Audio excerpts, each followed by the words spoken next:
Albert Camus कहता है कि जो सबसे बड़ी फिलोसॉफिकल प्रॉब्लम है वो है आत्महत्या।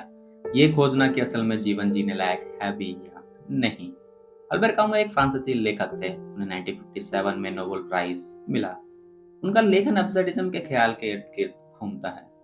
अब्सर्डिज्म असल में और कुछ नहीं बल्कि ये सोचना कि जीवन बेतुका है, ये मानना कि लाइफ का कोई पर्पस नहीं है। खैर, सबसे पहले हम ये समझते हैं कि आखिर में सिसिफस है कौन और क्यों इस जीवन के बेतुकेपन अर्थहीनता के बावजूद अल्बेर कामू कह रहे हैं कि सिसिफस अंततः आखिर में खुश है। सिसिफस एक ग्रीक मैथोलॉजी का कैरेक्टर है। वह एफिरा का राजा था, क्रूर, कुछ हद तक तानाशाही पर चालाक और बुद्धिमान।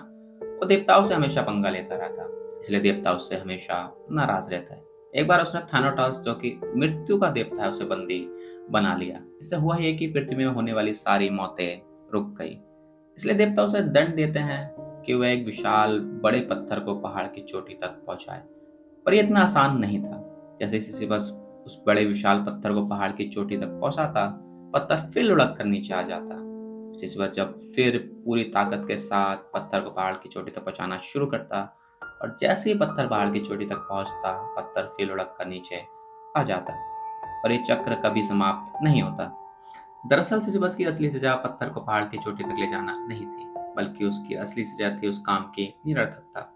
सिसिफस बार बार पत्थर को पहाड़ की चोटी तक ले जाता और पत्थर फिर लुढ़क कर नीचे आ जाता। सिसिफस फिर पूरी ताकत के साथ पत्थर को पहाड़ की चोटी तक ले जाना शुरू करता और इस बीच उसे आभास रहता, वह यह बात जानता कि पत्थर फिर से लुढ़क कर नीचे आ जाएगा और ये चक्र कभी समाप्त नहीं होगा। सिसिफस की असली सजा यही थी। वह जो काम कर रहा है उसका कोई उद्देश्य ना होना, उसका कोई लक्ष्य ना होना, एक अंतहीन परिश्रम जिसका कोई परिणाम नहीं है। पर अल्बेरा कामू कहते हैं कि हमें सिसिफस को अंततः खुश समझना चाहिए। है ना पैराडॉक्स? एक तरफ तो सिसिफस ऐसा काम कर रहा है जो भयानक तौर पे निराशाजनक है, दूसरी तरफ अल्बेर कामू कह रहे हैं नहीं भाई, सिसिफस तो खुश है। असल में सिसिफस का जो जीवन है वो हम सबका जीवन है और उसका दंड हम सबका दंड है।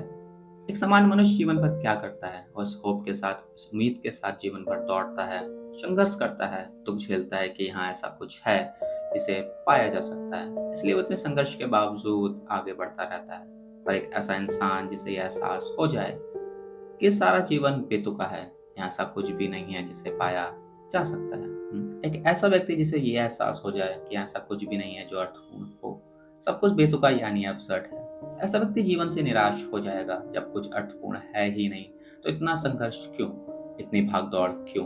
क्यों सिसिफस बार बार पत्थर को पहाड़ की चोटी तक पहुंचाए? क्यों ना जीवन को ही समाप्त कर लिया जाए? पर अल्बेर कामू कहते हैं कि नहीं।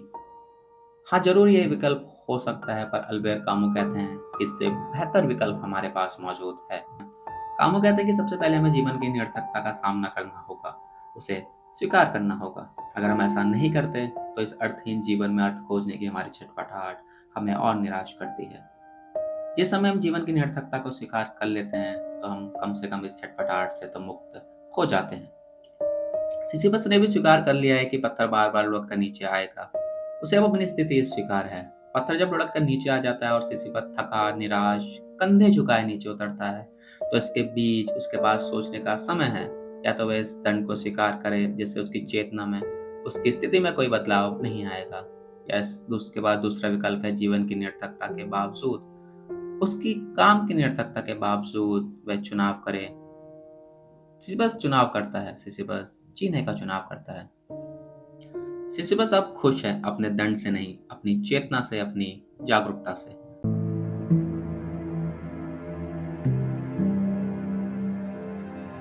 पर मेरे लिए सिसिफस खुश नहीं है, ना वो खुश हो सकता है। हो सकता है मैंने अल्बेर कामू की फिलॉसफी को गलत समझा हो। अल्बेर कामू मेरे फेवरेट लेखकों में से एक रहे हैं। द स्ट्रेंजर को पढ़ते हुए लगा कि इससे बेहतर उपन्यास नहीं हो सकता। पर इसके बावजूद त्रासदी यह है कि सिसिफस खुश नहीं है। हम सब खुश नहीं हैं। इस घिनौने उबाऊ जीवन में खुश होने की कल्पना करना कम से कम मेरी चेतना, मेरी कॉन्शियसनेस के बाहर की बात है। ऐसा तभी हो सकता है जब एक व्यक्ति भ्रम में हो। हम में से अधिकतर उसी भ्रम में है, इसलिए हम खुश होने का नाटक करते हैं। पर एक ऐसा व्यक्ति जो चेतना के उस स्तर तक पहुंच चुका है जहाँ उसे सब कुछ सच-सच दिखाई दे रहा है, उसके खुश होने की कल्पना करना लगभग असंभव है। पर मुझे लगता है सिसिफस को खुश मानना उसी भ्रम का हिस्सा है जिसमें हम सब खुद के खुश होने की कल्पना करते हैं। खैर, हो सकता है कि मैं गलत हूँ, हो सकता है कि कामों सही हो सकता है कि सिसिफस खुश हो। सोचिए अगर आप सिसिफस की जगह होते, ऐसे तो हम सब सिसिफस की जगह हैं, तो आप उस उबाऊ, निरर्थक, भद्दे काम के बावजूद, जीवन के बावजूद खुश होने की कल्पना करते? कमेंट्स में ज़रूर बताइए।